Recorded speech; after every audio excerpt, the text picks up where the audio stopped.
ஒரு அழகான பெண். இந்த உலகத்திலேயே பெரிய சாமியார்னு சொல்லக்கூடிய ஒரு சாமியாரை டெய்லியும் பார்க்க வரோம், நமஸ்காரம் பண்ணிட்டு போவோம். இந்த சாமியாருக்கு பிடிக்கல அவர் போட்டுங்கிற ட்ரெஸ்ஸும் அவருடைய அழகும் ஒரு வகையான அருவருப்பாக இருந்தது. ஒரு நாள் கூப்பிட்டாரு, என்னம்மா உனக்கு பிரச்சனை?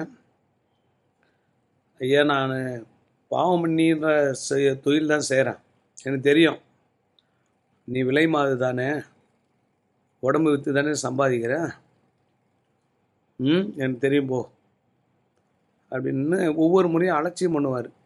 இந்த அம்மா வந்தாலே ரொம்ப அலட்சியம் காட்டுவார். அதே போல் ஒரு குறிப்பிட்ட டைம் வந்ததுக்கப்புறம் ஒரு நாள் ஒரு யாகசாலையை நடத்துகிறாங்க. அதில் அந்த அழகான ஒரு பெண்மணியும் சாமியும் உட்காந்து எல்லாம் பயங்கர கூட்டத்தோடு யாகம் பண்ணுறாங்க. அப்போ அந்த மண்டபமே இடிஞ்சு விழுந்து 2 பேருமே மரணப்படுக்கைக்கு போயிடுறாங்க, சாவ போகிறாங்க. கடவுள் காட்சி கொடுத்தார்.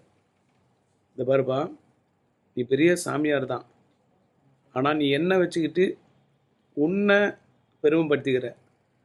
என்னோட காலில் யாரும் வேயலை, உன்னோட காலில் வேயறதுக்கு காசு, உன்னுடைய காலை பாத பூஜை பண்ணுறதுக்கு காசு, உன்னை பார்க்குறதுக்கு காசு. நீயே கிட்டத்தட்ட அந்த அம்மா செய்யக்கூடிய விபச்சார தொழிலை விட இது பயங்கர கேவலம்.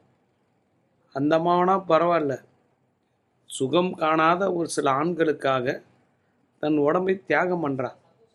அது உனக்கு கெட்டதாக தெரியுது. நீ பண்ணுறது என்ன?